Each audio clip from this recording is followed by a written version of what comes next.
अस्सलाम वालेकुम, welcome to conflict card रात। दोस्तों, बात आज हम करने जा रहे हैं फॉर्मर पाकिस्तानी डिप्लोमेट के एक बयान को लेकर, जिनके मुताबिक अगर किसी हाइपोथेटिकल सिनेरियो में या फ्यूचर में अमेरिका पाकिस्तान पर अटैक करता है या एक जॉइंट अटैक होता है अमेरिका या इजराइल का, यानी कि दोनों का मिलकर, तो ऐसी सिचुएशन में पाकिस्तान के पास रिस्पॉन्स का सिर्फ एक तरीका होगा और वो तरीका ये होगा कि न्यूक्लियर स्ट्राइक्स कर दी जाएं। और न्यूक्लियर स्ट्राइक्स पाकिस्तान यूएस पर नहीं करेगा, वो न्यूक्लियर स्ट्राइक्स की जाएंगी इंडिया पर और इसके अलावा खित्ते के दूसरे कंट्रीज पर। जैसा कि इससे पहले भी आर्मी चीफ का एक बयान आया था कि अगर पाकिस्तान डूबेगा या खुदा न खास्ता पाकिस्तान का वजूद खत्म होगा तो उसके साथ आधी दुनिया को भी खत्म कर दिया जाएगा।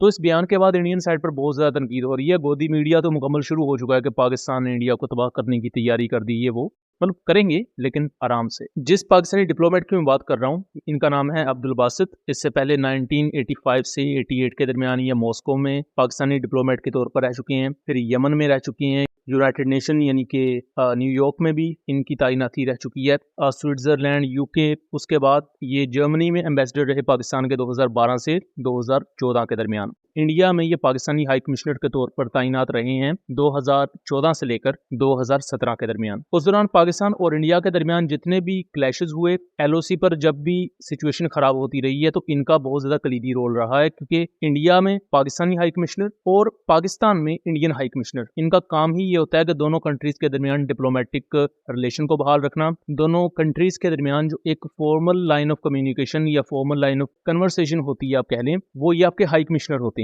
जब भी आपने कोई डीमार्च देना है दूसरे कंट्री को, वो भी इन्हीं के थ्रू जाता है। अमेरिका ने पाकिस्तान पे कोई हमला कर दिया, हमारे तो अगर हमारे न्यूक्लियर रेंज में नहीं भी अमेरिका, लेट्स से अगर हम खलीजी ममालिक में जो है उनके अड्डों तक भी नहीं पहुंच सकते या हम इसराइल पे भी हमला नहीं कर सकते, हमारे लिए क्या वाइज रास्ता होगा आपके ख्याल में? इंडिया हमने तो देखिए और कुछ नहीं करना। हमने तो अगर हमारी रेंज वहाँ ना भी हुई और अब हम पे कुछ किसी ने बुरी नज़र से देखा तो हमने तो बगैर सोचे समझे भारत पे, मुंबई पे अटैक कर देना है, न्यू दिल्ली पे कर देना है। हमने तो छोड़ना नहीं है। सही। हाँ, देखी जाएगी बाद में, जो छोड़ना चाहिए भी नहीं।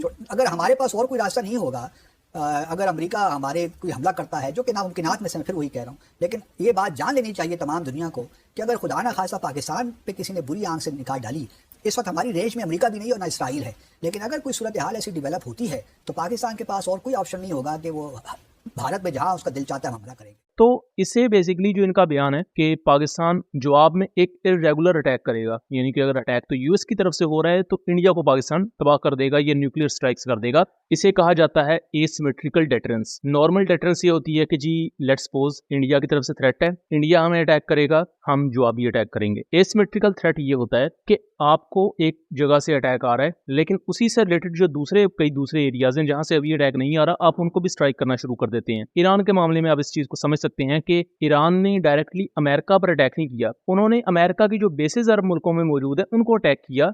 हालांकि डायरेक्ट डेटरेंस तो ये कहती है ना कि अमेरिका ने अगर मेनलैंड ईरान पर अटैक किया है तो ईरान भी मेनलैंड अमेरिका पर जाकर अटैक करे, बट ईरान ने मेनलैंड अमेरिका पर अटैक नहीं किया, बल्कि अमेरिका की जो बेसिस है खित्ते में, रीजन में, गल्फ कंट्रीज में, उनको स्ट्राइक किया है। तो ये एक सिंपल सी एक्सप्लेनेशन है इरेगुलर या एसिमेट्रिकल वॉरफेयर की और एसिमेट्रिकल डेटरेंस की। इससे क्या होता है कि जब आपकी कंट्री तबाह हो रही होती है, और इस चीज को इवन रशियन प्रेसिडेंट पुतिन ने भी कहा था कि मुझे ऐसी दुनिया नहीं चाहिए जिसमें रशिया ना हो। सिंपल एज दैट कि अगर रशिया नहीं होगा तो हम दुनिया के दूसरे कंट्रीज का एग्जिस्टेंस भी खत्म कर देंगे। और ये चीज ऐसी नहीं है कि सिर्फ पाकिस्तान करेगा, बल्कि इवन बाकी कंट्रीज में भी इस तरह की न्यूक्लियर डॉक्ट्राइन एग्जिस्ट करती है। आप सिर्फ फिर अपने एनिमी को टारगेट या डिस्ट्रॉय नहीं करते, उसके साथ साथ आपके कई दूसरे टारगेट्स होते हैं जिनको आप अपने साथ ले डूबते हैं। पंजाबी में से कहा जाता है कि सानू ही खड़ा होनी थे खेल मुकाओ। इस पूरे बयान को लेकर इंडियन साइड पर और खासतौर पर गोदी मीडिया इसे जिस तरह पेश कर रहा है कि भाई पाकिस्तान तो एक न्यूक्लियर वॉर इंडिया के खिलाफ वेज करने के लिए तैयार है या न्यूक्लियर वॉर पाकिस्तान छेड़ देगा। बेसिकली ये पाकिस्तान का सर्वाइवल है। कल को अगर इंडिया के साथ भी ऐसा होता है कि इंडिया को लगता है कि भाई एक एनिमी के खिलाफ हम नहीं लड़ सकते, conventional war let's suppose India समझता है कि वो नहीं लड़ सकता, तो इंडिया भी एसिमेट्रिकल डेटरेंस यूज करेगा। इंडिया सिर्फ उस एनिमी पर न्यूक्लियर मिसाइल फायर नहीं करेगा, इंडिया उसके साथ साथ इवन पाकिस्तान, चाइना और दूसरे कंट्रीज पर भी न्यूक्लियर मिसाइल्स की बारिश कर देगा, और इसी तरह ही आपकी डेटरेंस इंश्योर होती है।